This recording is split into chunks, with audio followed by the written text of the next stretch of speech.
Mais je sais où je vous ai déjà vu. Dans un super resto, vous n'avez pas toujours été ici. Ben, les choses changent dans la vie. Là, c'est un peu la dégringolade quand même. Hein. Bon, et ce champagne alors, qu'est-ce que vous allez nous servir? Alors j'ai choisi un champagne distingué, qui a de la personnalité et beaucoup de finesse, justement. Comment ça, justement? Le contraire de vous, justement.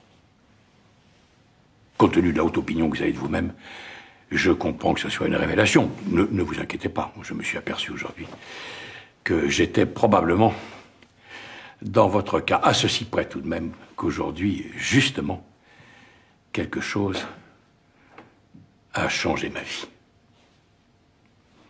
Bon, c'est pour vous dire que ça peut durer, et je crains qu'en ce qui vous concerne, ce soit parti pour. Autour de cette table, certains vous trouvent dynamique, combatif, entreprenant audacieux, et d'autres vous jugent suffisant, prétentieux, ridicule. Eh bien, les uns et les autres se trompent, puisque vous êtes tellement plus simple. Avec les mots de tous les jours, comme dans le langage châtié, on vous désigne du même nom. Vous êtes un con. D'une espèce rare, je le reconnais. Catégorie suprême, celle qui cumule le con malgré lui et le con satisfait de l'être.